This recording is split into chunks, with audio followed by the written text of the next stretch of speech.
போன தடவை நம்ம என்ன பார்த்தோம்? போன வாரம் என்ன பார்த்தோம்? நம்மளுடைய இருதயத்திற்கும் உங்களுடைய ஆசீர்வாதத்திற்கும் சம்பந்தம் இருக்கிறது என்பதை நான் காண்பித்தேன் இல்லையா? உங்களுடைய இருதயம் என்ன? சரீரத்தில் இருக்கிற இருதயத்தை சொல்லலை, ஆவி மனிதனுடைய ஆத்துமா என்று பார்த்தோம் இல்லையா? ஒரு மனிதனும் எப்படிப்பட்டவனாக இருக்கிறான்? ஆவி, ஆத்துமா, சரீரம் என்று இருக்கிறான். ஆவி அது தேவனிடத்திலிருந்து வந்த ஒன்று, அவனுக்கு கொடுக்கப்பட்டதான் ஆத்துமா, அது இருக்கிற இடம் தான் சரீரம் இல்லையா? நம்ம இப்போ எல்லாருமே சரீரமாக அந்த உலகத்தில் இருந்தாலும் நம்ம எல்லாருமே ஒரு ஆவி இல்லையா? இதிலெல்லாம் நமக்கு பேசிக்காக ஒரு கிளியரான ஒரு என்ன வேணும்? தெளிவு வேணும். எல்லாவற்றிலையுமே ஒரு கிளியரான இது வேணும். அப்போ தான் பாருங்கள், இப்போ சொன்னாங்க தேவனோட வார்த்தையை நம்ம படிக்கும் பொழுது அது எப்படி போய் நமக்குள்ளே கிரியை செய்கிறது? நம்மளோட ஆவிக்குள்ளே போய் நம்ம ஆத்துமாவில் போய் கிரியை செய்கிறது. அது வெளிப்படையாக சரீரத்திலே நம்ம ஆசீர்வாதங்களாக பார்க்க முடிகிறது இல்லையா? ஸோ காணப்படாத அந்த உலகத்திலிருந்து தான் காணப்படுகிற அந்த உலகத்துக்குள்ளே எல்லா பிளஸ்ஸிங்ஸுமே என்ன ஆகுது? வந்து கொண்டிருக்கிறது. என்னோட வேதவசனம் சொல்லுது, காணப்படாத அந்த உலகத்தில் தான் உலகமே சிருஷ்டிக்கப்பட்டது இல்லையா? காணப்படாத உலகம்னா என்னது? ஆவிக்குரிய உலகம். தேவன் எப்படிப்பட்டவராக இருக்கிறார்? ஆவியாக இருக்கிறார். இப்போ இந்த இடத்துல தேவன் இருக்கிறாரா? 100% இருக்கிறாரா? உங்களால் மாம்சத்தில் பார்க்க முடியுதா? பார்க்க முடியாதுப்பா. இல்லைன்னு அர்த்தமா? இல்லை. நம்முடைய ஆவி கண்களை திறந்து பார்த்தா இந்த இடத்துல தேவன் இருக்கிறார், தேவ தூதர்கள் இருக்கிறாங்க, பரலோகமே இறங்கி இருக்குது. ஏனால் தேவன் சொல்கிறார், 2 பேர் 3 பேர் நாமத்தினால எங்கே கூட்டியிருக்கலாம் அங்கே மத்தியிலே நான். அப்போ அவர் வார்த்தையின்படி இருக்கிறாரா இல்லையா? இருக்க அவங்களோட ஒவ்வொருடைய உள்ளங்களையும் அவர் பார்த்துட்டு இருக்காரா இல்லையா? பார்த்துட்டு இருக்கீங்க. நடக்கிற ஒவ்வொரு விஷயத்தையும் அவர் கவனிச்சுட்டு இருக்காரா? கவனித்து கொண்டு இருக்கிறார். ஹல்லேலூயா.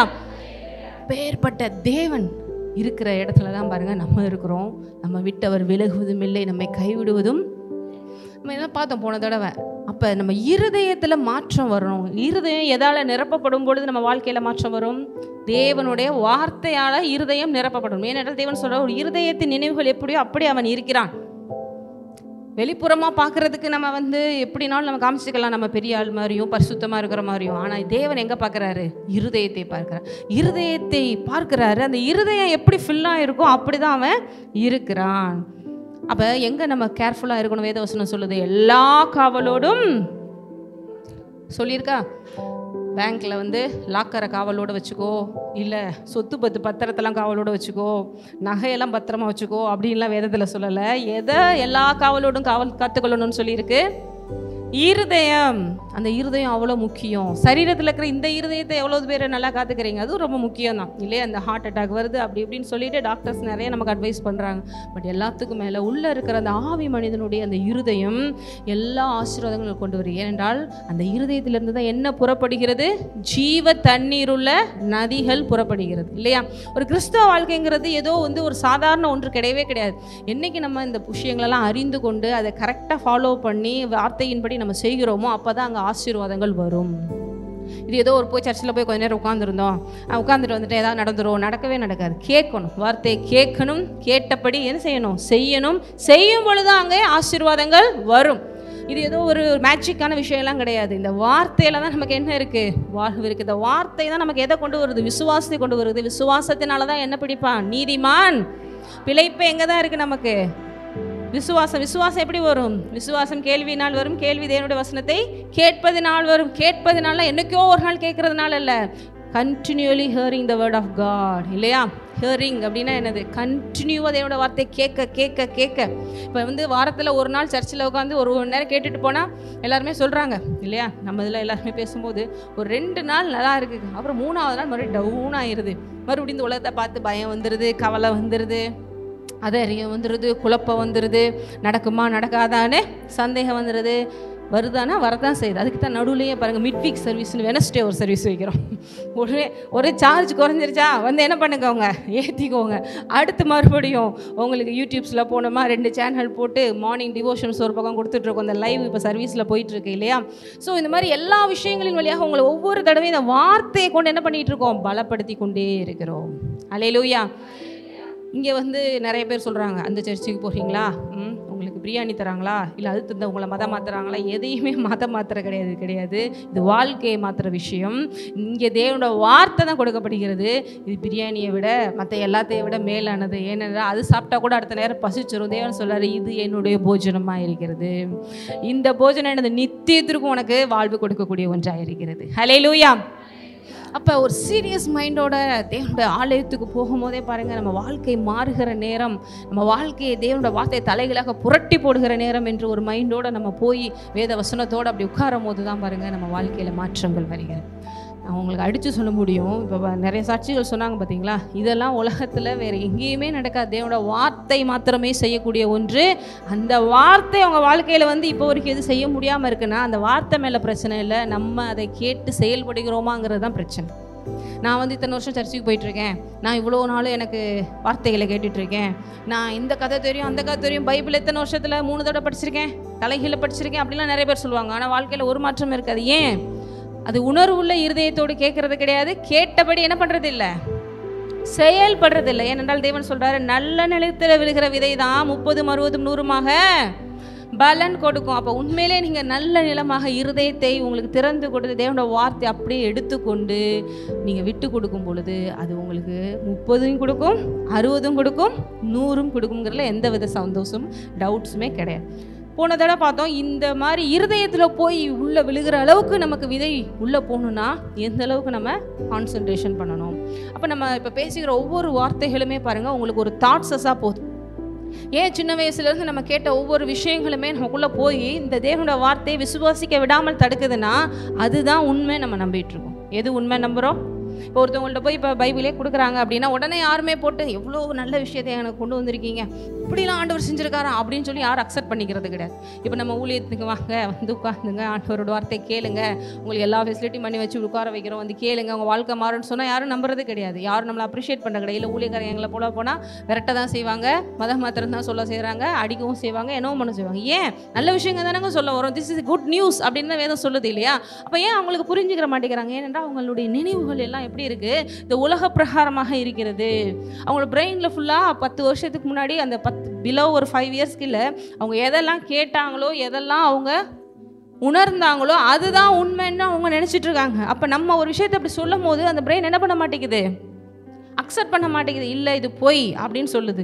அதுக்கடுத்து தான் பாருங்கள் ஆவியானவர் என்ன பண்ணுறாரு, கிரியை செய்து எல்லா விஷயங்களும் உங்களுக்கு வெட்டமாக காமிக்கிறார். அப்போ நம்ம இந்த கிறிஸ்தவத்தில் நம்ம வந்துடுறோம், கிறிஸ்டினாக மாறிடுறோம். மாறின பிறகும் நம்ம வாழ்க்கையில் எங்கே சில விஷயங்களெல்லாம் இன்னும் மாற்றங்கள் இல்லாமல் இருக்குன்னா இந்த வார்த்தை அங்கங்கெல்லாம் செயல்படும்படி நம்ம விட்டு கொடுக்காமல் இருப்பது தான்.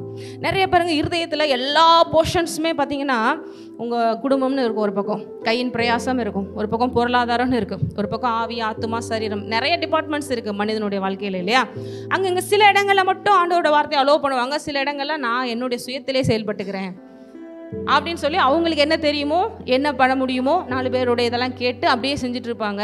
அதனால தான் அந்த இடத்துல நல்ல ஒரு ரிசல்ட் வராமல் இருக்கிறது காரணம். இப்போ தேவன் என்ன சொல்கிறாரு, இதோ வாசற்படியில் நின்று கதவை தட்டுகிறேன், எங்கே உன் இருதயத்தின் கதவை தட்டுகிறேன், என்ன பண்ணு, திறந்து கொடு. எத்தனை பேர் தேவனை வந்து வறண்டாலே உட்கார வச்சுருக்கீங்க, இல்லை எத்தனை பேர் ஹாலில் உட்கார வச்சுருக்கீங்க, இல்லை எத்தனை பேர் என் வீடு ஃபுல்லாக அவருக்கு உலாவருக்கு நான் இடம் கொடுத்துருக்கேங்க அப்படின்னு சொல்கிறீங்கிறத வச்சு தான் உங்கள் வாழ்க்கையில் ஆசீர்வாதங்கள் இருக்குது. நிறைய பேர் சும்மா பேருக்குன்னு ஒரு கிறிஸ்தவங்க, நிறைய பேர் சும்மா வாரத்தில் ஒரு நாள் போய் ஒரு 10 நிமிஷம் போய் உட்காந்துட்டு வந்துடுவோம், ஏதாவது நடந்துடும், நடக்கவே நடக்குது. நிறைய பேர் ஒரு நாள் உட்காந்து கேட்டுட்டு அதுக்கடுத்து மறுபடியும் அப்படியே மறந்து அடுத்த வாரம் சண்டே வந்தால் தான் அந்த பைபிள் எங்கே இருக்குன்னே தேடி தூசி தட்டி கொண்டு வர்றது. அப்படி இருக்கிறவங்களுக்கும் பெருசாக நடக்குமானா நடக்காது. என்னோட வேதவசனம் நமக்கு நல்லா சொல்லுது, சங்கீதத்தில் 1ல் இரவும் பகலும் இதில் தியானமாக இருக்கிற மனுஷன் எப்படி தியானமாக இருக்கணுமா, டே அண்ட் நைட். அப்படின்னா 24 மணி நேரம் பைபிள் வச்சுட்டு உட்காந்துருங்க, அப்படி இல்லை. கேட்ட வார்த்தைகள் மைண்டுக்குள்ளே எப்போயுமே வேலை செஞ்சுட்டே இருக்கணும். ஓஹோ தேவனோட வார்த்தை இப்படி சொல்லுது, ஆவியானவர் அதுக்கு உங்களுக்கு ஹெல்ப் பண்ணுறாரு, ஏன்னா ஹீ இஸ் அ ஹெல்ப்பர் இல்லையா? ஆவியானவர் நமக்கு எப்படிப்பட்டவராக இருக்கிறார், உதவி செய்கிறவராக இருக்கிறார். தேவனுடைய வார்த்தைகளை இப்போ நான் சொல்கிற ஒவ்வொரு விஷயத்தையும் நீங்கள் வாழ்க்கையில் உள்ளே போய் சூழ்நிலைகளை ஃபேஸ் பண்ணும் போது அந்த நேரத்தில் உங்களுக்கு ஞாபகப்படுத்துகிறவர் யார் தான்? ஏன்னா அவர் தான் இதை எழுதினவர் இல்லையா? அப்போ அவர் உங்களுக்கு ஞாபகப்படுத்தணும்னா முதல்ல அந்த வார்த்தைகள் உள்ள உங்களுக்கு நல்லா போகணும். அது அப்படியே நின்றக்கூடாது, தொடர்ந்து கேட்க கேட்க அதில் எஃபர்ட் போட போட போட உங்களுடைய மூளைக்குள்ளே போய் நல்லா என்ன பண்ணுது, பதியுது.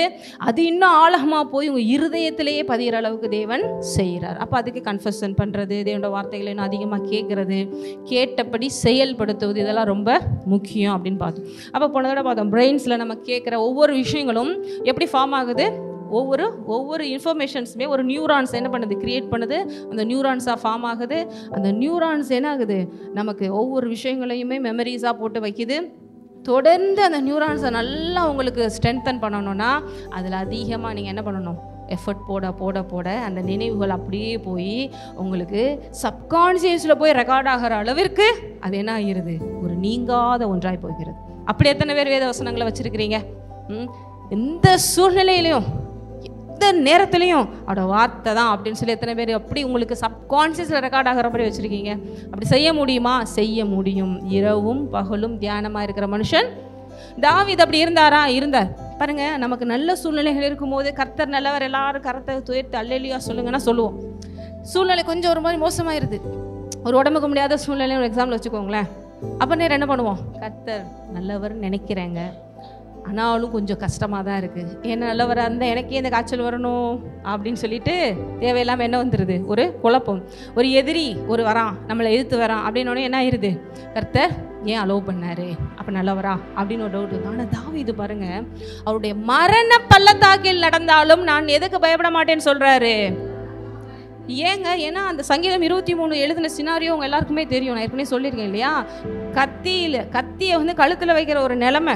சவுல் வந்து தாவீதை துரத்திக்கிட்டு வர்றாரு, உயிருக்கு பயந்துக்கிட்டு குகைக்குள்ளே ஒளிஞ்சிட்டு இருக்காரு. எந்த நிமிஷம்னாலும் கண்டுபிடிக்கலாம், அவர் என்ன பண்ணலாம், கொலை செய்யலாம். அப்படிப்பட்ட சூழ்நிலையில் நம்மளா இருந்தால் என்ன பண்ணியிருப்போம்? குகைக்குள்ளே உயிருக்கு பயந்துட்டு உட்கார்ந்துருக்கீங்க, என்ன பண்ணியிருப்பீங்க நீங்களா இருந்தா? கர்த்தரா மறுதளிச்சுட்டு போயிடுவோம். கர்த்தராவது எனக்கே உயிருக்கு ஆபத்தானது, நானா கேட்டேன் இந்த ராஜா பதவி வேணும்னு, நானா கேட்டேன், நான் வாட்டில் பேசாமல் உட்காந்து ஆடு மேய்ச்சிட்டா அது இருந்திருப்பேன், எனக்கு எதுக்கு இவ்வளோ பிரச்சனை, நான் வாட்டில் ஒழுங்காக தானே போயிட்டுருக்கேன் அப்படின்னு சொல்லி மறுதளிப்போம். இல்லைன்னா தேவையில்லாமல் புலம்புவோம், இல்லைன்னா என்ன பண்ணுவோம், அழுவோம், கதறுவோம். ஆனால் கர்த்தர் எப்படிப்பட்டவராக இருக்கிறாருன்னு அந்த சூழ்நிலையில் தாவீது சொல்கிறாரு. சங்கீதம் 23 எப்படி ஆரம்பிக்குது? எந்த சூழ்நிலையில இதை சொல்றாரு?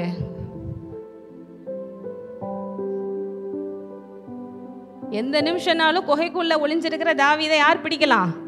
சவுல் பிடிக்கலாம். அந்த சூழ்நிலையில ஒரு வாயின் வார்த்தைகள் எப்படி வருது? கர்த்தர். எத்தனை பேர் ஐசியூல உட்காந்துட்டு கூட என்னால் இப்படி சொல்ல முடியும்னு சொல்றீங்க? அதுதான் விசுவாசம், அதுதான் விசுவாசம்.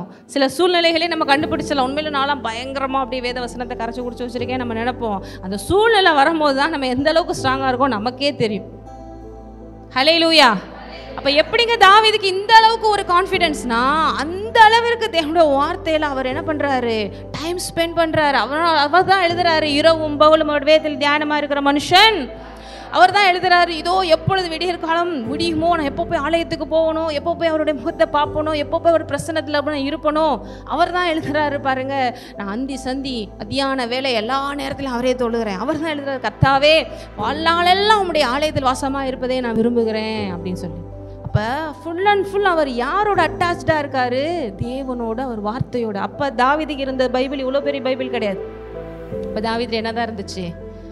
டோரா அப்படிங்கிற ஃபஸ்ட்டு 5 புக்ஸஸ் தான். ஆதியாகமம், என்னாகமம், யாத்ராகமம், உபாகமம், லேவியராகமம். இந்த 5 புக்கு தான் இப்போயும் இஸ்ரேல்ஸ் வந்து வச்சுருக்காங்க, டோரா அப்படின்னு சொல்லிட்டு. அதுதான் அவங்களுடைய புனித நூல். அந்த 5 புக்கை வச்சுக்கிட்டு இவ்வளோ பெரிய சங்கீதத்தை எழுதியிருக்காருன்னா, இன்றைக்கி இவ்வளோ பைபிளை வச்சுக்கிட்டு நீங்களாம் என்ன பண்ணுறோம்? பக்கத்தில் உங்களை பார்த்து கேளுங்க, இவ்வளோ பெரிய பைபிள் வச்சுட்டு நீங்களும் நானும் என்ன சாதிக்கிறோம்? தேவ ராஜ்யத்துக்கு என்ன செய்கிறோம்? இத்தனை பேருக்கு புரியுது நான் சொல்கிறது? ஹல்லேலூயா. இதே இந்த 5 புக்ஸஸ், ஃபஸ்ட்டு 5 புக்ஸஸ் தான் டோராங்கிற அந்த புக்ஸஸ் தான் இன்றைக்கி இஸ்ரேல் வச்சுருக்காங்க. இஸ்ரேலுக்கு எதிராக யாரும் வரவே முடியல. இன்றைக்கும் இஸ்ரேல் சின்ன நாடாக இருந்தாலும் உலகத்தை ஃபுல்லாக என்ன பண்ணிகிட்ருக்கு? உங்களுடைய கண்ணு முன்னாடியே நடந்துட்டு இருக்கா இல்லையா? இதெல்லாம் இப்போ நாங்கள் வந்து போதிக்கிற எங்களுக்கு இப்போ ரொம்ப சந்தோஷம். ஏன்னா பழைய ஏற்பாட்டில் இஸ்ரேலுக்கு அப்படி நடந்துச்சுன்னு சொல்கிற அளவுக்கு இல்லாமல் இப்போ பாருங்கள், வேணும்னா பாருங்கள், யூடியூப்பில் பாருங்கள், இப்போ கூட ஃபைட் நடந்துட்டு இருக்கு, இப்போ கூட போர் நடந்துட்டு இருக்கு. ஆனால் இஸ்ரவேல் தேவனை என்ன பண்ணுறாங்க? நம்புகிறாங்க. ஆனால் இயேசுவை இன்னும் அறிந்து கொள்ள முடியாதவன்னு அவங்களுக்கு கண்கள் கட்டப்பட்டிருக்கு. ஆனால் யெகோவா தேவன் தான், அவர் தான் இவர் தெரியாமல் இருக்காங்க. ஆனாலும் தேவன் செய்த உடன்படிக்கை நிமித்தம் அவர்களுக்கு வெற்றி கொடுத்து கொண்டு இருக்கிறார். 5 புக்ஸை வச்சே உலகத்தை கலக்கிறாங்கன்னா, இவ்வளோ பெரிய பைபிளை வச்சு நம்ம என்ன பண்ண முடியும்? எல்லா சவால்களையும் ஜெயிக்க முடியும், எல்லா பிரச்சனைகளையும் மேற்கொள்ள முடியும். நீங்களும் இந்த இந்தியாவில் ஒரு பெரிய ஆசீர்வாத பாத்திரமாக வளர முடியும். இந்த உலகத்திலே தேவநாமத்தை மகிமைப்படுத்த முடியும். சாத்தியமா இல்லையா? சாத்தியமா இல்லையா? சொல்ல கூட வரமாட்டேங்குது. நினைக்கிறேன் வீட்டுக்கு போனோடனே ஐயோ ஏதாவது பிரச்சனை வந்துருமோ, அதுக்கு பிறகு அப்படியே மறந்துடுது, வசனங்கள் மறந்துடுது, கேட்ட சத்தியங்கள் மறந்துடுது. தாவீதுக்கு வந்ததை விட பிரச்சனை வந்துடும். கழுத்தில் என்ன வருது? கத்தி வர்ற சூழ்நிலை. அந்த சூழ்நிலையில் என்ன சொல்கிறாரு? கர்த்தர். ஏன் அந்த மாதிரி அவர் சொல்கிறாருன்னா, அவர் ஒரு மெய்ப்பன். தாவீது ஒரு மேய்ப்பன், அவர் ஆடுகளை மேய்ச்சிட்டு இருந்ததுனால அவர் பாருங்க எப்படி கோலியாத்தை எதிர்க்கிறதுக்கு முன்னாடி சொல்றாரு, இந்த கோலியாத் ஆஃப்டர் எனக்கு ஒரு மிருகம் போலவன், என்னை எதிர்த்து வருகிற ஒரு சிங்கம் போல, ஒரு கரடி போல. ஏன்னா நான் எப்பயுமே ரெகுலராக ஆடு மேய்ச்சிட்டு இருக்கும் போது என்ன வரும், ஆடுகளை பிடிக்கிறதுக்கு சிங்கம் வரும், கரடி வரும். அப்படியாக நான் உன்னை பார்க்குறேன் கோலியாத் அப்படின்னு சொல்கிறான். ஏனென்றால் நீ விருத்த சேதனம் மற்றவன், உன் கூட தேவன் இல்லை, என் கூட யார் இருக்கா? இத்தனை பேர் பிரச்சனைகள் அப்படி பார்க்குறீங்க, உங்களை எதிர்த்து வருகிறவங்களை அப்படி பார்க்குறீங்க. அது கோலியாத் போன்ற பிரச்சனையாக இருந்தாலும் அவங்க சைடு தேவன் இல்லை, என் சைடு தேவன் இருக்கா, நான் தான் ஜெயிப்பேன். எத்தனை பேர் பார்க்குறீங்க? 4 பேர் தான் ஆமேன்னு சொல்கிறாங்க, மற்றவங்களுக்கெல்லாம் வரலைன்னா ஜெயமும் வரப்போகிறது இல்லை. நானும் சர்ச்சுக்கு போகிறேன், நானும் கிறிஸ்டியனில் சேர்ந்துட்டேன், என் வாழ்க்கையில் மாற்றம் வரலைன்னா அது காரணம் என்ன? கேட்ட வார்த்தைகளை என்ன பண்ணணும்? வாழ்வாக்கி வாழணும். எந்த சூழ்நிலையிலும் இந்த வார்த்தை தான் சொல்லி பிடித்துக்கொள்ளும். அதுக்கு தான் பாருங்கள் தியானம், இந்த continuously hearing the word of God, அது ரொம்ப முக்கியமான ஒன்று. பாருங்க, வேத வசனம் கிளியராகவே சொல்லுது, விசுவாசத்தினாலே நீதிமான். நீங்களும் நானும் நீதிமானா இல்லையா? ஏன் நீங்கள் நான் நீதிமான்? நீங்களும் நானும் ஏதோ பெரிய நீதி செஞ்சதுனால நீதிமான் இல்லை, தேவனுடைய ரத்தத்தால் கழுவப்பட்டதுனால நீதிமான். இயேசு கிறிஸ்துவை ஆண்டவராக ஏற்றுக்கொண்டதுனால நீதிமான். அவர் ரத்தம் என் வாழ்வில வந்து சுத்திகரிக்கும்படி நான் விட்டு கொடுத்துருக்கனால நான் நீதிமான். அவர் என் வாழ்வில வந்திருக்கிறதுனால நான் நீதிமான். ஹல்லேலூயா. அந்த நீதியில இருக்கும்படி தான் இயேசு என்ன பண்றாரு? பாவமானார். நாம் நீதிமானாகும்படி அவர் பாவியானார். பாவமே அறியாத அவர் என்ன ஆகுறாரு? ஏன் நீதியே அறியாத நாம் நீதிமானாய் மாற. வசனம் நமக்கு எல்லாமே கிளீனாக சொல்லுது இல்லையா? இப்போ நான் நீதிமான், அப்போ இந்த நீதிமானுக்கு எங்கே பிழைப்புன்னு வசனம் கிளீனாக சொல்லுது. இந்த டிகிரி படிச்சுட்டிங்கன்னா உங்களுக்கு பிழைப்பு, இந்த வேலையில் போய் சேர்ந்துட்டிங்கன்னா உங்களுக்கு பிழைப்பு, இத்தனை கோடி உங்களோட பேங்க்கில் இருந்தால் பிழைப்பு. எதனால பிழைப்பு? விசுவாசம். விசுவாசங்கிறதான் பாருங்க நமக்கு ஒரு ஆணி வேர் போல. இந்த விசுவாசம் எங்கேருந்து வரும்? மறுபடியும் சொல்கிறேன், எங்கேருந்து வரும்?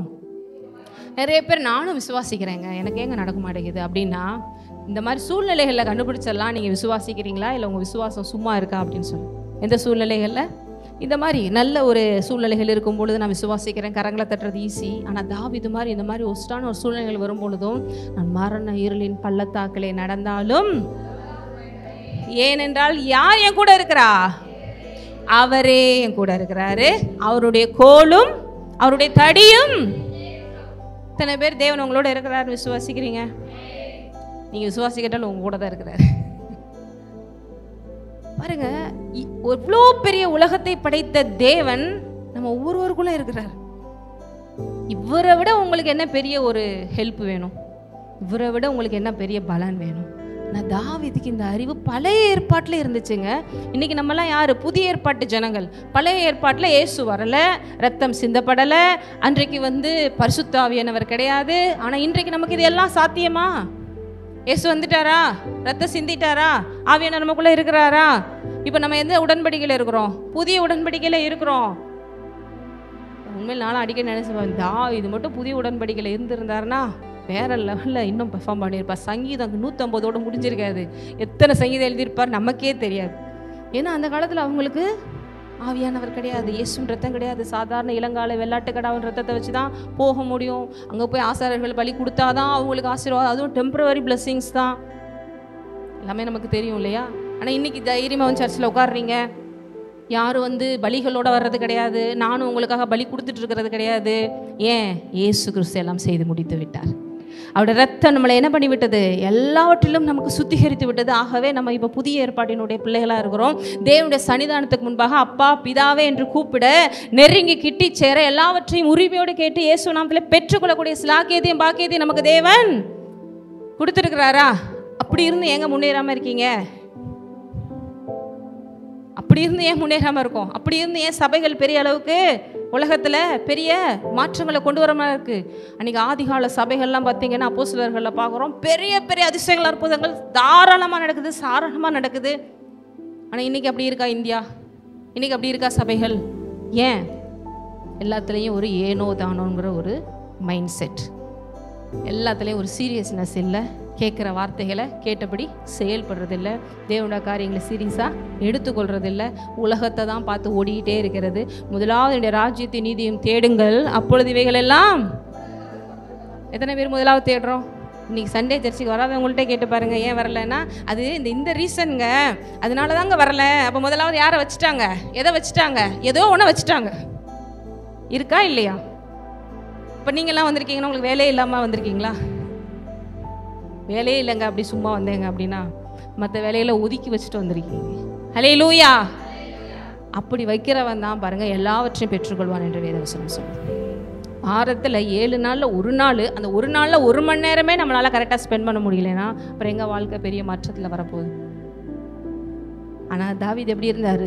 இரவும் பகலும் அவருடைய வேதத்தில் தியானமாக இருக்கிற மனுஷன். யார்?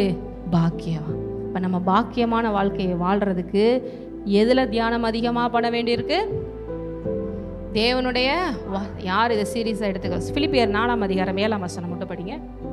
போன தடவை இதெல்லாம் பார்த்துட்டு நிறைய விஷயங்களை உங்களுக்கு நம்ம சொல்லி கொடுத்தோம். இன்றைக்கு அப்பொழுது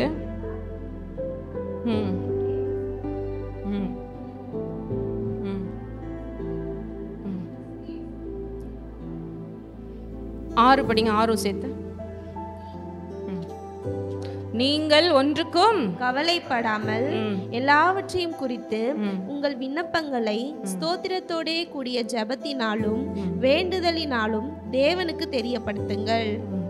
அப்பொழுது இது நடக்கும். பாருங்க, உங்களுக்கு எத்தனை பேருக்கு எதுக்குமே நான் கவலைப்படாமல் சமாதானமாக இருக்கணும், அப்படி ஒரு லைஃபுக்காக தான் காத்துட்ருக்கேன். அப்படி ஒரு ஏன் எல்லாருக்கும் பரலோகம் போகணும் ஆசை தெரியுமா?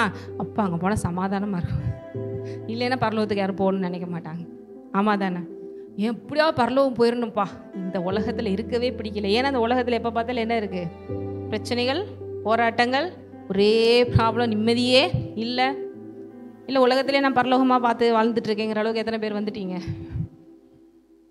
இல்லைன்னா சர்ச்சைக்கே வந்திருக்க மாட்டோம். பிரச்சனை இருக்கிறனால தான் சர்ச்சைக்கே வரோம் இல்லையா? இப்போ இங்கே என்ன போட்டிருக்கு பாருங்கள், நீங்கள் ஒன்றுக்கும் கவலைப்படாமல். நம்ம எப்படி இருக்கணுமா? எதுக்கும் ஃபஸ்ட் என்ன பண்ணக்கூடாது? எப்படிங்க? அதுக்கு தான் உங்களுக்கு காமிச்சேன். தாவீதுக்கு கழுத்துக்கு கத்தி வர்ற சூழ்நிலை, அவர் கவலைப்பட்டாரா? கவலை ஏனென்றால் அவருடைய இருதயம் ஃபுல்லாக தேவனோட வார்த்தையில் நிரம்பி இருக்கு. காணப்படுகிறவை விட காணப்படாத அந்த விஷயம் பெருசு, அந்த உலகம் பெருசு, அந்த தேவன் பெரியவர், அவர் என் பட்சத்தில் இருக்கிறார், மனுஷன் எனக்கு என்ன செய்வான்கிற அந்த தைரியம். அதுவும் வசனம் தான். அவர் சொல்லியிருக்கார் இல்லையா, கர்த்தர் என் பட்சத்தில் இருக்கிறார், ஆகவே நான் பயப்படேன், மனுஷன் எனக்கு என்ன. நீங்களும் சொல்லலாமே அப்படிங்கிறார். எத்தனை பேருக்கு அந்த சூழ்நிலைகள் வரும்போது பயம் ஒரு பக்கம் வரத்தான் செய்யும், அந்த தாட்ஸஸ் வரத்தான் செய்யும். தேவன் சொல்றாரு, இதோ உனக்கு முன்பாக ஜீவனையும் மரணத்தையும் வைத்திருக்கிறேன், நீயும் உன் சந்ததியும் பிழைத்திருக்கும்படி எதை தெரிந்து கொள். எப்பொழுதுமே நமக்கு முன்னாடி 2 ஆப்ஷன்ஸ் இருந்துகிட்டே இருக்கும். பயப்படணும்னா பயப்படலாம், தைரியமாக இருக்கணும் இருக்கலாம். பயம் யார்கிட்ட இருந்து வருது? பிசாஸ்ட இருந்து வருது. பயத்தின் ஆவியை தேவன் நம்ம கொடுக்கல. தேவன் எப்படிப்பட்ட ஆவியை நம்ம கொடுத்துருக்கிறாரு? பலமும் அன்பும் தெளிந்த புத்தியும் ஆவியை கொடுத்துருக்கிறாரு.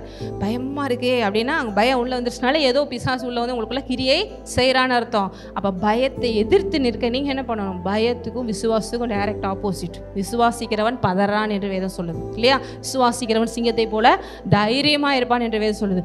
நான் விசுவாசிக்கிறேங்க, இருந்தால் கொஞ்சம் பயமாக இருக்குது, உண்மையிலேயே விசுவாசிக்கலை. இத்தனை பேர் அப்படி ஜெபம் பண்ணியிருக்கேன், இருந்தால் கொஞ்சம் பயமாக தான் இருக்குது, ஜெபமே நடக்க போகிறதே கிடையாது. இன்றைக்கி உள்ளுக்குள்ளே பயம் கொஞ்சம் இருக்கோ, அங்கே விசுவாசமே இல்லை. அப்போ அதனால் வர ப்ரேயரும் உங்களுக்கு நடக்க போகிறதே கிடையாது. இங்கெங்கெல்லாம் நம்ம மிஸ் பண்ணுறோம், நமக்கு புரிய வைக்கிறார் ஆவியானவர். அப்போ இங்கே என்ன போட்டிருக்கு? நீங்கள் ஒன்றுக்கும். அப்போ என்ன பண்ணணும்? எல்லாவற்றையும் குறித்து உங்களுடைய ப்ராப்ளம்ஸ் எல்லாம் உங்களுக்கு என்ன ப்ராப்ளம்ஸ் உங்களுக்கு தான் தெரியும். ஆனால் அது எல்லாவற்றையும் இயேசு சிலுவையில் சுமந்து தீர்த்துட்டாரா? அதில் வெற்றி சிறந்துட்டாரா? உங்கள் சார்பில் என் சார்பில் உலகத்தில் உபத்திரவங்கள் உண்டு, ஆனாலும் திடன் கொள்ளுங்க, நான் உலகத்தை. அப்போ ஜெயிச்சிட்டாரா? அப்போ உங்கள் இங்கே ஃபேஸ் பண்ணிட்டு இருக்கிற ப்ராப்ளத்தையும் சேர்த்து ஜெயிச்சிட்டாரா? இனிமேல் வரப்போகிற ப்ராப்ளத்தையும் சேர்த்து ஜெயிச்சிட்டாரா? அப்போ ஏன் பயம்? ஹல்லேலூயா. நம்ம நிறைய கேட்குறோம், ஆனால் என்ன பண்ணுறதில்ல, நம்புகிற அளவுக்கு உள்ளே போகிறதில்ல. எல்லாம் தெரியும், இந்த கதை தெரியும், அந்த கதை தெரியும். நாங்களாக இருந்தாலும் அப்படி தான், நல்லா உங்களுக்கு சொல்லலாம், பேசலாம். நாங்கள் விசுவாசிக்கலைன்னா எங்களுக்கும் ஆசீர்வாதம் கிடையாது. விசுவாசத்தினாலே தான் நீதிமான். அது சத்தியம் என்றால் இது பொய்யா தானே இருக்கணும். தேவன் செஞ்சு முடிச்சது சத்தியம், அதுதான் இந்த வார்த்தை சொல்லுது. அதனால தான் இது சத்திய வார்த்தை, இது ஜீவ வார்த்தை. அப்போ நீங்கள் இப்போ ஃபேஸ் பண்ணிகிட்டு இருக்கிற விஷயங்கள், உங்களுக்கு வர ஃபீலிங்ஸ், உங்களுக்கு வர தாட்ஸஸ்லாம் பொய்யா தானே இருக்கணும். ஏதாவது ஒன்று தானே உண்மை. தேவன் சொல்கிறாரு, நானே சத்தியம், நானே வழி, நானே ஜீவன், என் வார்த்தைகளே சத்தியம். அப்போ உங்களுடைய வாழ்க்கையில் இருக்கிற ஒவ்வொரு விஷயத்தையும் எதோட கம்பேர் பண்ணி பார்க்கணும்? இது சொல்கிறதான் உண்மை. பைபிளை எடுத்துட்டோம் அப்படின்னா, தேவனை பிடிச்சிக்கிட்டோன்னா, அவர் சொல்கிறத கரெக்டாக ஃபாலோ பண்ணால் தான் வாழ்க்கையில் வெற்றி. நான் பைபிளும் படிச்சுக்கிருவேன், உலகத்தில் இருக்கிறவங்க சொல்கிறதையும் கேட்டுக்கிருவேன், இப்படியும் நம்புவேன் அப்படியும் நம்புவேன். அதனால தான் வாழ்க்கை இப்படி 2 கட்டானா இருக்குது.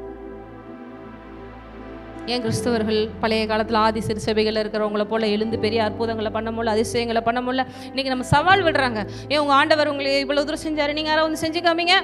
உங்கள் ஆண்டவர் இப்படி செஞ்சார், ஏன் நீங்கள் கிறிஸ்தவம் தானே இப்படி செஞ்சு காமிங்க. ஏன் உங்களால் போய் நின்று செய்ய முடியல? நம்ம வாழ்க்கை இப்படி இருக்குது. நம்ம வாழ்க்கையில் இருக்கிற பிரச்சனையை சமாளிக்கிறதுக்கே நமக்கு பாதி நேரம் சரியாக போயிடுது. எங்கே இன்னொருத்தவங்களுக்கு போய் நம்ம செய்கிறது? இப்படி தானே போயிட்டுருக்கு. ஆனால் அதே பவுலுக்குள்ளே இருந்த தேவன், பேதுருக்குள்ளே இருந்த தேவன் தான் எனக்குள்ளே இருக்கிறா, உங்களுக்குள்ளே இருக்கிறாரா? இருக்காரா? இல்லை 50% கம்மியாக இருக்காரா? சொல்கிறது எத்தனை பேருக்கு புரியுது? பவுலினுடைய கர்ச்சீஃபை தூக்கி என்ன ஆகுது? ஐயோ ஸ்மெல் அடிக்குதுன்னு ஓடிட்டாங்களா? என்னங்க ஐயோ பவுலா, எந்த பவுல் தெரியலையே அப்படிங்கிற மாதிரி யோசிக்கிறீங்க நிறைய பேர். வேதத்தில் பவுல் இருக்காரு, அவருடைய பெல்ட்டை தூக்கி போடுறாங்க, என்ன ஆகுது? அதே பவுலுக்குள்ள இருந்த ஆவியானவர் இன்னைக்கு உங்களுக்குள்ள இருக்காரா? இப்போ நம்ம என்ன பண்ணணும்? மலுவனு கிறிஸ்தவங்கன்னு சொல்லிக்கிட்டு நம்ம இது மாதிரி நிறைய விஷயங்களை தேவனை மகிமைப்படுத்தாமல் இருக்கிறனால தான் மற்றவர்களுக்கு கேலியாம் கிண்டலாகவும் நம்ம இருக்கிறோங்கிறதா உண்மை. பேதுரு அப்படி நிழல் பட்டு என்ன பண்றாங்களா? பக்கத்தில் பாருங்க, உங்க நிழல் தெரியுதா? தெரியுதா? இல்லைன்னா வெயிலில் போய் நின்று பாருங்க, தெரியும். இப்படி நடந்து போறாரு, நிழல் பட்டு தெருவில் ஃபுல்லாக போட்டு வைக்கிறாங்க. வியாதியஸ்தர்கள், பிணியாளியர்கள், செத்தவன கூட. அவர் வந்து ஜெபம் கூட பண்ணலைங்க, தொடக்கூட இல்லைங்க. அவருடைய நிழல் பட்டு, நீ கையில் வச்சிருக்கிற பைபிளில் தானே இருக்கு. நான் ஏதோ இது புதுசாக ஏதோ கதையை நான் நேற்று போய் தயார் பண்ணிட்டு வந்து பேசுகிற மாதிரி எல்லாரும் வித்தியாசமாக பார்க்குறீங்க. அப்போஸ்தலர்கள்ல இருக்கா இல்லையா? கேள்விப்பட்டிருக்கேன் அப்படின்னு. அப்போ அந்த பேதுருக்குள்ளே இருந்த தேவன் இப்போ யாருக்குள்ளே இருக்கிறாரு? அதே தேவன் தானே, கூட குறைய இல்லைல்ல. அப்படி தாங்க நினைக்கிறேன். ஆபிரகாமின் தேவன், ஈசாக்கின் தேவன், யாக்கோபின் தேவன், தாவீதின் தேவன், எலியாவின் தேவன், எலிசாவின் தேவன், பவுலின் தேவன், அதே தேவன் தான். அவர் இன்றும் மாறாதவராகவே இருக்கிறார். ஆனால் நமக்கு வாழ்க்கையில் ஒரு சின்ன பிரச்சனைனா கூட இப்போல்லாம் என்ன வந்துடுது? நான் பண்ண போகிறனோ தெரியலையே. எந்த அளவிற்கு தேவனை நம்ம மட்டுப்படுத்தி வச்சுருக்கிறோம். ஏன் என்றால் இந்த வார்த்தையில் இருக்கிற இந்த வெளிச்சம் நம்ம வாழ்க்கையில் வந்து அடிக்கணும். நம்ம இருதயம் இந்த வார்த்தையால் நிரம்பணும். அந்த இருதயத்தின் நிறைவினால் என்ன பேசுமா? வாய் பேசும். வாயை திறந்து ஒருத்தவங்கள்ட்ட நீங்கள் பேசி பார்த்தாலே தெரிஞ்சிடும் அவங்கள்ட்ட விசுவாசம் எந்த லெவலில் இருக்குது. இருதயத்தின் நிறைவினால் என்ன பேசும்? தாவீது பேசுறார், மரண இருளின் பள்ளத்தாக்கிலே நடந்தாலும், ஏனென்றால் இருதயத்தில் ஃபுல்லாக என்ன இருக்கு? தேவனோட வார்த்தை இருக்கு. அந்த சூழ்நிலை சொல்றாரு, என்னை எதுவுமே பண்ண முடியாது என்றால் என் தேவன் என் பட்சத்தில் இருக்கிறார். அவருடைய கோலும் அவருடைய தடியும். அதோட அந்த சூழ்நிலையில் அடுத்து சொல்ற, என் சத்துருக்களுக்கு முன்பாக நீர் எனக்கு ஒரு பந்தி ஆயத்தப்படுத்தி என் தலையை எண்ணெயால். அந்த சூழ்நிலைங்க, சூழ்நிலை எதுவும் மாறி இருக்கா? மாறல. அதே சூழ்நிலை, பயந்துட்டு இருக்கிற சூழ்நிலை. சுற்றி பார்த்தீங்கன்னா தேடிக்கிட்டு இருக்காங்க அவரை. சூழ்நிலை எந்த மாற்றமும் இல்லை. ஆனால் அவர் எதை பார்க்குறாரு? தேவ வசனத்தை பார்க்குறாரு. தேவன் செய்து முடித்த காரியத்தை பார்க்குறாரு. என்னோடு இருப்பவர் பெரியவர்னு கண்களை, ஆவிக்குரிய கண்களை திறந்து பார்க்குறாரு. அவர் கூட இருக்கிற தேவன் அவரை தப்புவித்து இன்றைக்கும் நம்ம தாவீதை சொல்கிற அளவு உயர்த்தி வச்சுட்டார். அப்படி விசுவாச தாவீதுக்கு தேவன் கைவிட்டாரா? விடவே. சாஸ்திராக், மேஷாக், ஆபேத்நேகோவை போட்டாங்க. 7 மடங்கு அக்கினி சூளையில் போட்டாங்க. அவங்க என்ன சொன்னாங்க? நாங்கள் ஆராதிக்கிற தேவன் எங்களை தப்புவிக்க சொன்னாங்களா?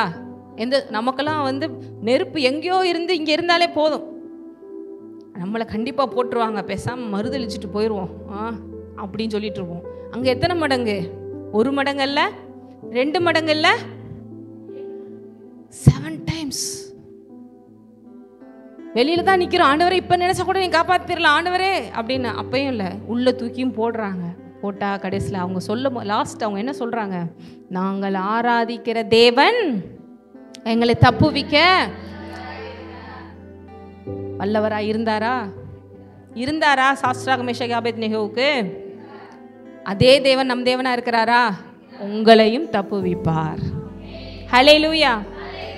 அப்போ இந்த மாதிரி விஷயங்களை பார்க்க படிக்க இதை தியானிக்க ஏன் இதை தியானிச்சுட்டே இருக்கணும்னா, இப்போ நீங்கள் ஒரு மணி நேரம் மட்டும் கேட்டுட்டு வெளியில் போனோனையும் வாரத்தில் 6 நாள் 24 மணி நேரமும் இந்த உலக பிரகாரமான விஷயங்கள் தான் உங்கள் காதுக்குள்ளே வந்துக்கிட்டே இருக்குது.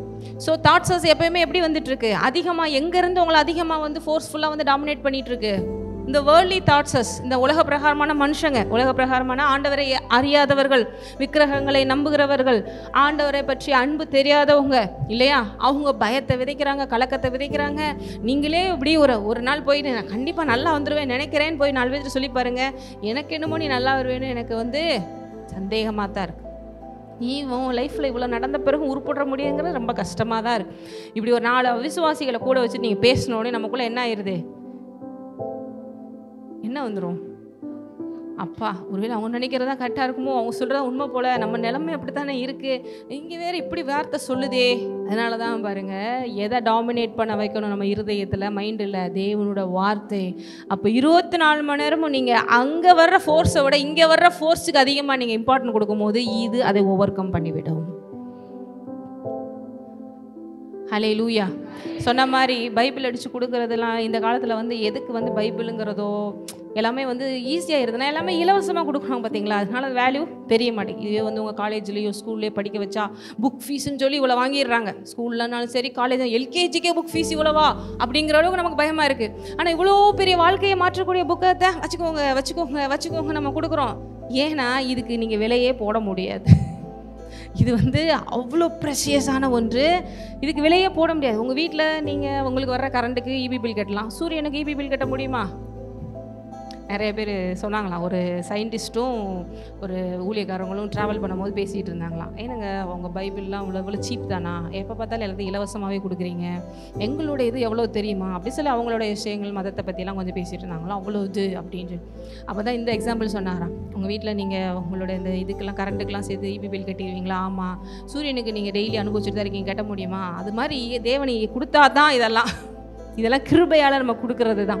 அவ்வளோ ப்ரெஷியஸ், கம்பேர் பண்ண முடியாத ஒன்று, விலை நிர்ணயிக்க முடியாத ஒன்று, விலையேற பெற்றதாக இருக்கிறது. ஆகவே தான் நம்ம என்ன பண்ணுறோம், இலவசமாக கொடுக்குறோம். இலவசமாக கொடுக்கறதுனால சீப்புன்னு கிடையாது, வாழ்க்கையை மாற்றக்கூடிய புக் வேதம், அவருடைய வார்த்தை. அதே நேரத்தில் இன்றைக்கும் இந்தியாவில் உலகத்தில் எத்தனையோ இடங்கள்லாம் அந்த பைபிள் நிறைய பேரோட கையில் இல்லாமல் இருக்காங்க. அவங்களுக்குலாம் நிறைய இடங்கள் யூடியூப்ஸ் வீடியோஸ்லாம் பார்த்தீங்கன்னா ஃபஸ்ட் டைம் அங்கே பைபிள் போகுது அவங்க இருக்கிற இடங்களுக்குன்னு சொல்லும் போது அவ்வளோ ஆரவாரம் பண்ணி சந்தோஷப்பட்டு அதை ரிசீவ் பண்ணுவாங்க. என் கையில் ஒரு காப்பி இருக்குது. போன யூத் மீட்டிங்கில் கூட ஒரு மிஷினரியை பற்றி நம்ம பார்த்தோம் இல்லையா, அந்த ஒரு பைபிள் கிடைக்கிறதுக்காக அந்த காலத்தில் அவங்க எத்தனையோ கிலோமீட்டர் ட்ராவல் பண்ணி அந்த ஒரு பைபிளை எத்தனையோ நாள் அவங்க சேர்த்து வச்ச காசை வச்சு வாங்கி அவங்க அவ்வளோ பண்ணியிருக்காங்க அந்த காலத்தில். ஆனால் இன்றைக்கி நமக்கு எல்லாமே எப்படி இருக்குது, ஈஸி அண்ட் லைட்டாக இருக்கிறனால தான் நமக்கு அது வேல்யூவும் தெரிய மாட்டேங்குது. வேணும்னா ஃபோன்லேயே கூட நம்ம என்ன பண்ணிக்கிறோம், டவுன்லோட் பண்ணிக்கிறோம், எல்லாமே அவ்வளோதான் போயிடுது. எல்லாமே ஓகே, பட் எத்தனை பேர் இதில் தியானமாக இருந்து இதன் வார்த்தைகளை நம்ம இருதயத்தை கொண்டு போய் நம்ம வாழ்க்கையை மாற்றோங்கிறது தான் அங்கே முக்கியமான ஒன்றாக இருக்குது. அப்போ இங்கே என்ன போட்டிருக்கு பாருங்கள், நீங்கள் ஒன்றுக்கும் கவலைப்படாமல் எல்லாவற்றையும் குறித்து உங்கள் விண்ணப்பங்களை என்ன பண்ணணுமா, சோத்திரம்னா எது, சோத்திரம் சொல்கிறது இல்லை, சோத்திரம்னா என்னது, தேங்க்ஸ் கிவிங். இங்கிலீஷில் எப்படி வருது, தேங்க்ஸ் கிவிங். உங்களுடைய வேண்டுதல்களையே நீங்கள் சொல்லும் போது, ஆண்டவரே இதுக்கு நீங்கள் எதாவது பண்ணுங்கன்னு இல்லை, ஆண்டவரே நீங்கள் இதை பண்ண போகிறீங்க, சிலுவையில் எனக்கு ஜெயிச்சிட்டீங்க, இது வெற்றி கொடுத்துட்டீங்க, நன்றின்னு சொல்லி ஜெபம் பண்ணு. அதுதான் விசுவாசம், அதுதான். ஏனென்றால் தேவன் உங்களுக்கு எல்லாத்தையும் செஞ்சு முடிச்சிட்டார் என்றால் உங்கள் ப்ரேயர் எப்படி இருக்கணும், நன்றியாக தானே இருக்கணும். இன்றைக்கி நம்ம எத்தனை பேர் இறங்குங்க ஆண்டவரே, அவர் நான் சொல்கிறார், நீ தான் கொஞ்சம் மனசு இறங்கணும், நான் ஏற்கனவே எல்லாம் செஞ்சு முடிச்சிட்டேம்மா, தயவுசெய்து நான் சொல்கிறேன் நீ இறங்கி என் வார்த்தைகளை நம்பு, நான் எப்பயே ஏற்கனவே வானத்துலேருந்து இறங்கி வந்துட்டேன். நம்ம போய் அவரை மாற்ற ட்ரை பண்ணுறது, அவர் மாறாதவர், நம்ம தான் மாறணும். கொஞ்சம் பாவம் பார்த்து ஏதாவது பண்ணுங்க ஆண்டவரே, இவ்வளோ கஷ்டப்படுறாங்க, நான் ஏற்கனவே இரக்கமுள்ள தேவன்மா, என்கிட்ட வந்து நீ இரக்கத்தை பற்றி பேசாது. நிறைய பேர் ப்ரேயர் மாறினாலே வாழ்க்கை மாறிடும். அவர்கிட்ட உட்காந்து சொல்லிட்டு இருப்பாங்க, இதெல்லாம் ஆண்டவர் ஐயோ பார்த்து ஏதாவது செய்யுங்களேன் அப்படின்னு. உங்களுக்குள்ள இருக்கிற அந்த இயேசு நீங்க உணர்ந்தீங்கன்னா நீங்க இந்த உலகத்துக்கு ஆசீர்வாதமா இருக்கலாம். தேவன் இப்போ மறுபடியும் மேலேருந்து இறங்கி வந்து எருசலேம்ல இருந்து வேலை செய்ய வேண்டிய அவசியம் இல்லை, எல்லாத்தையும் செஞ்சு முடிச்சிட்டார். இப்போ ஒவ்வொருத்தவங்களுக்குள்ளே இருக்கிறார், உங்கள் வீட்டில் இருக்கார், உங்களுக்குள்ளே இருக்கிறார். நீங்கள் ஒரு ஆள் போதும் உங்கள் வீடை மாற்ற, நீங்கள் ஒரு ஆள் போதும் இந்தியாவை மாற்ற. அந்த ஒரு தோமா வந்து இவ்வளோ காரியங்களை செய்ய முடியுதுன்னா அதே தோமாக்குள்ளே அந்த இயேசு தான் நமக்குள்ளே இருக்காரு, நம்மளாலையும் செய்ய முடியும். ஏனென்றால் அவர் மாறாதவராக. இப்போ நம்ம ஜெபமே எப்படி இருக்கணுமா, அப்படி இருந்தால் தான் உங்களுக்கு சமாதானம் வரும். நீங்கள் போட்டிருக்கு பாருங்க, எல்லாவற்றையும் குறித்து உங்கள் விண்ணப்பங்களை சோத்திரத்தோடு கூடிய வேண்டுதலும் தேவனுக்கு. நான் சொல்கிறேன், இது செய்யும் போது நமக்குள்ளே அப்படியே தோணும், இது எப்படி நடக்காத ஒன்று நடந்துச்சுன்னு சொல்லி ஆண்டவருக்கு ஜெபம் பண்ணுறது. அதுதான் வேதவசனம் நல்லா படிக்கணும். வேதவசனத்தில் தேவன் என்ன சொல்கிறாரு, உன்னுடைய எல்லா பாவங்களையும் சாபங்களையும் வியாதிகளையும் தரித்திரங்களையும் இல்லாமைகளையும் மரணத்துக்கு எதனா காரியங்களையும் நான் சுமந்து தீர்த்து விட்டேன். அப்போ அது உண்மை என்றால், நீங்கள் இப்போ ஃபேஸ் பண்ணிட்டு இருக்கிற ப்ராப்ளம்ஸையும் ஆல்ரெடி தேசம் சுமந்து தீர்த்துட்டார் என்றால் எனக்கு 100% அங்கே என்ன தான் இருக்குது. அப்போ நன்றி சொல்ல தானே வரும். அப்போ இன்னிலேருந்து என்ன பண்ணுங்கள், எல்லோரும் எப்படி ப்ரேயர் பண்ணுங்கள், இந்த ப்ரேயருக்கு நீங்கள் பதில் கொடுத்துட்டீங்க, இந்த ப்ராப்ளம்ஸை வியாதியாக இருக்கா, இந்த வியாதியை சுமந்து தீர்த்துட்டீங்க, இயேசு நாமத்தினால சுகம் பெற்றுவிட்டேன், நன்றி. எனக்கு நல்ல வேலை கிடச்சிருச்சு, என் குடும்பத்தில் சமாதானம் வந்துருச்சு, என் பிள்ளைகள் நல்லா இருப்பாங்க, என் மனைவி என் வீட்டை சுற்றிலும் கடிதரும் திராட்சை கொடியை போல இருப்பாள். அங்கே சண்டை பயங்கரமாக நடந்துட்டுருக்கோம், ஆனால் நம்ம எப்படி ஜெபம் பண்ணணும், இதுதான் விசுவாசம். இப்படி நீங்கள் வாயை திறந்து ஒரு ஜெபம் பண்ணி பாருங்கள், அங்கே அது அப்படியே நடப்பதை பார்ப்பீர்கள். அப்போ உங்கள் ஹார்ட்டில் எப்படி வருமா பாருங்கள், அப்பொழுது எல்லா புத்திக்கும் மேலான தேவ சமாதானம் எதை ஆண்டு கொள்ளுமா, உங்கள் இருதயங்களையும் உங்களுடைய தாட்ஸ் உங்களுடைய ஹார்ட் எல்லாவற்றையும் கிறிஸ்து இயேசுவுக்குள்ளாக. ஹல்லேலூயா. இப்படி ஜெபம் பண்ணி பாருங்க. நிறைய பேர் நான் ஜெபம் பண்ணியிருக்கேங்க, இருந்தாலும் பயமா இருக்கு, இப்பெல்லாம் வரவே வராது. ஏனென்றால் அவர் செய்து முடித்து விட்டார். அங்கே வைக்கிற விசுவாசம் தான் உங்கள் வாழ்க்கையில் மாற்றங்களை கொண்டு வரும். நீங்களும் நானும் எதுவுமே செய்ய வேண்டிய அவசியம் இல்லை. பவுல் சொல்கிறாரு, நீ எதுவும் இப்போ செய்ய வேண்டியதில்லை, இயேசுவை விசுவாசிப்பது மாத்திரமே நம்ம செய்ய வேண்டிய ஒன்று. அந்த கிருபையை நம்ம நம்புவது மாத்திரமே நம்ம செய்ய வேண்டிய ஒன்று. அந்த கிருபையை பிடித்து கொள்வது மாத்திரமே நம்ம செய்ய வேண்டிய ஒன்று. நீங்கள் விசுவாசித்தால் தேவனுடைய மகிமையை காண்பீர்கள். எத்தனை பேர் நம்ம இப்படி ஜெபம் பண்ண போகிறீங்க? எல்லா புத்திக்கும் மேலான தேவ சமாதானம். அதாவது இவ்வளோ ஒரு எத்தனை பேர் அந்த மாதிரிலாம் அனுபவிச்சிருக்கீங்க ப்ரேயர்ஸில்? இவ்வளோ ஒரு அப்படி பயந்த ஒரு சூழ்நிலை, என்ன நடக்க போதோங்கிற ஒரு சூழ்நிலை. நான் இப்படி ஜெபம் பண்ணுவோனையும் எல்லா புத்திக்கும் மேலான, நான் போன தடவை உங்களுக்கு காமிச்சேன், லா ஆஃப் அட்ராக்ஷன் சொல்லிட்டு இப்போ நிறைய என்ன பண்ணுறாங்க சொல்லி கொடுக்குறாங்க. லா ஆஃப் அட்ராக்ஷன் பற்றி போன தடவை சொன்னேன் இல்லையா?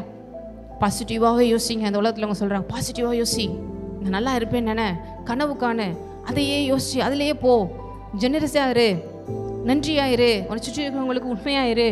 இப்போல்லாம் உலகத்தில் இருக்கிறவங்க நிறைய கணக்கு போட்டு செய்ய தான் ட்ரை பண்ணுறாங்க. ஆனால் 100ல் ஒரு ஆளுக்கு அவங்களுக்கு ஏதோ நடக்குது, ஆனால் 99% அவங்களுக்கு நிறையா லாஸ் ஆகுது. நமக்கு தேவன் என்ன சொல்கிறாரு, எதை விதைக்கிறாயோ ஜீவனை தெரிந்து கொள். இப்போ நான் உங்களுக்கு சொன்னேன், காணப்படாத உலகத்தில் உங்களுக்கு முன்னாடி 2 விஷயங்கள் எப்பயுமே இருக்குது. என்ன இருக்குது? ஜீவன் இருக்குது. நீங்கள் இப்படி நன்றி செலுத்தும் போது ஆட்டோமேட்டிக்காக எதை தெரிந்து கொள்கிறோம்? ஏன்னா யாரை விசுவாசிக்கிறீங்க? ஜீவனுள்ள தேவனை விசுவாசிக்க, வார்த்தை விசுவாசிக்க. அப்போ எதை நம்ம தெரிந்து கொள்கிறோம்? அப்போ தேவன் பார்க்குறாரு, ஜீவனை பாரு, என் பிள்ளை என்னை சூஸ் பண்ணுது, அப்போ அவங்களுக்கு ஏன்னா ஆசீர்வாதங்களை எல்லாம் அமைக்கி குலுக்கி சரிந்து விழும்படி அவங்களை கொட்டுன்னு சொல்லி உங்கள் மேலே அது வந்து அப்படியே வந்து பலிக்கும். இயற்கைக்கு அப்பாற்பட்ட விதத்தில் பலிக்கும். இதெல்லாம் கேட்குறதுக்கு நல்லா இருக்கு, நடக்குமா? அதுதான் விசுவாசம். பழைய ஏற்பாட்டிலே சரி புதிய ஏற்பாட்டிலே சரி எவ்வளோ விஷயங்களை காமிக்கலாம். ஏசு இங்கே உலகத்தில் வாழும்போது எவ்வளோ அற்புதங்கள் பண்ணுறாரு. இங்கே வந்து சொல்லுவார், உன் மகன் சொஸ்தமாயிருவான் போ. அது அந்த அப்பா என்ன பண்ணுவார்? விசுவாசிப்பார். சொல்லிட்டாரு, நடக்கும். அதே நேரத்தில் அவன் மகனுக்கு அங்கே விடுதலை கிடைச்சிருக்கும். இதுதான் ஜீவனை தெரிந்து கொள்ளுது. இப்போ இன்றைக்கி வார்த்தை இப்படி வருதா? அது அப்படியே நான் விசுவாசிக்கிறேன். சொன்ன இந்த மாத்திரத்திலேயே காணப்படாத ஆவிக்குரிய உலகத்தில் உங்கள் ப்ராப்ளம்ஸுக்கு தேவன் அங்கே சொல்யூஷனை கொடுத்து கொண்டு இருக்கிறார். அந்த டைமில் தேவன் சொன்ன அதே நேரத்தில் அவங்க அப்பா கேட்குறாரு, எந்த நேரத்தில் என் மகன் சொஸ்தமானா?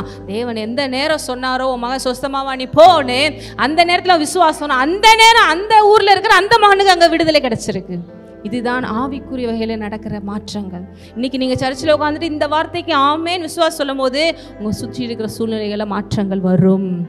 எப்படி வரும்? பார்க்குற எந்த கண்ணை கொண்டு தெரியாது. ஆனால் காணப்படாத அந்த உலகத்தில் நடக்கிறதை நீங்கள் ஆவிக்குரிய கண்களை கொண்டு பார்க்க முடியும். அல்லேலூயா. இத்தனை பேர் அப்படி விசுவாசிக்கிறீங்க. இதுதான் பாருங்க கிறிஸ்தவனுடைய வெற்றியின் ரகசியம். கிறிஸ்தவனாக இருக்கிறேன், இயேசு எனக்காக எல்லாம் செஞ்சுட்டு போயிட்டாரு, அப்படி இருந்தும் என் வாழ்க்கை மாறாமல் இருக்குது. கிறிஸ்தவர்கள் தோல்வியில் இருக்க வேண்டிய அவசியம் இல்லை, கஷ்ட நஷ்டங்களில் இருக்க வேண்டிய அவசியம் இல்லை, கண்ணீரில் இருக்க வேண்டிய அவசியம் இல்லை. நம்ம நல்லா இருந்த அநேகருக்கு தேவனை காட்டும் இடத்துல தேவன் நம்மளை வைத்திருக்கிறார். சாட்சியாக இருந்த போது நம்ம நல்லா இருந்ததை நம்மளை பார்த்து 4 பேர் அட்ராக்ட் ஆகி ஆண்டவர்கிட்ட வர்றதுக்கு, நீங்களே பாவம் இவ்வளோ கஷ்டத்தில் இருக்கீங்க, நீங்கள் நல்லா இருங்க அப்புறம் எங்களுக்கு சொல்லுங்கள் அப்படின்ட்டு போயிடுறாங்க. ஏன் எங்கே மிஸ் பண்ணுறோம்? விசுவாசம். விசுவாசம் முழுமையாக உங்களுக்குள்ளே இருந்து இந்த வார்த்தை கேட்டு, இப்போ இன்றைக்கி பாருங்கள், கேட்டோடனையும் கொஞ்சம் நல்லாயிருக்கும். இன்றைக்கி ஃபுல்லாக மறுபடியும் ஈவினிங் ஆனோடனே என்ன வரும்? இந்த சூழ்நிலையை நினச்சி உடனே என்ன பண்ணணும்? மறுபடியும் இந்த வசனத்தை கேட்கணும், படிக்கணும், ஜெபம் பண்ணணும். அதனால தான் நம்ம யூடியூப்ஸ்லலாம் இந்த மெசேஜ் நமக்கு எப்போயுமே அவைலபிளாக இருக்கும். கேட்க கேட்க கேட்க கேட்க கேட்க நான் ஏற்கனவே சொன்ன மாதிரி உங்கள் பிரெயினுக்குள்ளே இது போய் நல்லா பதிஞ்சு ஆல்ரெடி உங்கள் லைஃப்பில் ஆரம்பத்துலேருந்து வந்த நெகட்டிவான வேர்ல்டியான தாட்ஸஸ் எல்லாம் கட் ஆஃப் ஆகி இது ஓவர் கம் பண்ண ஆரம்பிச்சிடும்.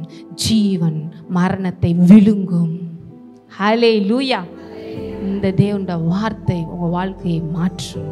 இதால் மாற்ற முடியலன்னா உங்கள் வாழ்க்கையில் எதாலையுமே மாற்ற முடியாது.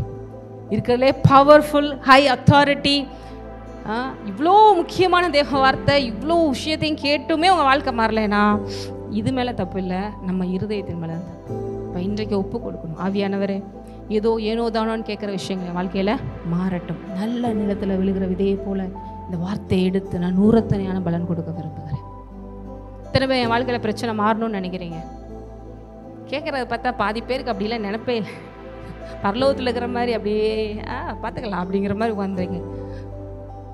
அதாவதுங்க எனக்கு மட்டும் அந்த ஆள் மட்டும் ஒரு அமௌண்ட் கொடுக்க வேண்டியிருக்கு, அதை மட்டும் கொடுத்துட்டாருன்னா என் வாழ்க்கையில் எல்லா பிரச்சனையும் முடிஞ்சிடும். முடியவே முடியாது. ஒரு பிரச்சனை போனால் இன்னொரு பிரச்சனை வரத்தான் செய்யும். அந்த விஷயத்தில் மட்டும் இந்த ரிசல்ட் வந்துச்சுன்னா எனக்கு வாழ்க்கை மாறிடும். பிரச்சனைகள் இந்த உலகத்தில் இருக்கத்தான் செய்யும். ஒரு பிரச்சனை போனால் இன்னொரு பிரச்சனை வரும். ஆனால் தேவன் சொல்கிறாரு, திடன் கொள், நான் உலகத்தை. என்னைக்கு நீங்கள் இந்த ஆங்கிள் இருந்து இந்த சைடில் இருந்து தேவனிடத்துலேருந்து நீங்கள் செய்யும்போது சமாதானத்தோடு எல்லாத்தையும் ஹேண்டில் பண்ணுவீங்க. முடிவும் சமாதானமாகவே இருக்கும். ஐயோ பிரச்சனை வந்துருச்சே அப்படின்னு பயப்பட மாட்டோம். பரவாயில்ல, செங்கடலே பார்த்துட்டோம், கோலியாத்தே பார்த்துட்டோம், இதெல்லாம் எம்மாத்திரம் அப்படிங்கிற அளவுக்கு உங்களுக்கு வந்துடும். ஒரு கிறிஸ்தவன் இப்படி தான் பிரச்சனைகளை டீல் பண்ணணும். பிரச்சனைகளை கண்டு அவன் பயப்பட தேவையில்லை. பிரச்சனைகள் உங்களை கண்டு பயந்து ஓடுற இடத்துல தேவன் நம்மளை வைத்திருக்கிறார். ஏனென்றால் இந்த உலகத்தில் இருக்கிறவனை காட்டில் நமக்குள்ளே இருப்பவர். ஹல்லேலூயா. உங்கள் பிரச்சனைகளை காட்டிலும் உங்களுக்குள்ளே இருப்பவர். ஹல்லேலூயா. இந்த ஹல்லேலூயா எல்லா சூழ்நிலையிலையும் இருக்கணும். தாவீதை போல அப்படியே கழுத்திருக்கிற சூழ்நிலை வந்தாலும் என்ன சொல்லணும்? தேவன் நல்லவர், அவர் கிருபை, நான் ஜெயிப்பேன். ஜெயிச்சாரா தாவீது? அதே தாவீதின் தேவன் உங்களே எல்லாவற்றிலும் ஜெயிக்க வைப்பார். இப்போ இன்னையிலேருந்து உங்கள் ப்ரேயர்ஸ் எப்படி மாற்றுங்க? தேங்க்ஸ் கிவிங்கோட, எனக்கு இந்த விஷயம் நடந்து முடிஞ்சிருச்சு, தேவனே நன்றி செலுத்துகிறேன். அவர் வாக்குத்தத்தங்கள் இந்த மாதம் பிப்ரவரியில் நமக்கு என்ன கொடுத்துருக்காரு? கிறிஸ்து இயேசுவுக்குள்ளாக எல்லா வாக்குத்தத்தங்களும் ஆம் என்றும் ஆமேன் என்றும் இருக்கிறது. எஸ், ஆமேன் மாத்திரமே, நோ கிடையாது. ஆகவே நான் ஜெயிப்பது. ஹல்லேலூயா. நம்ம எல்லோரும் எழுந்து நிற்போம்.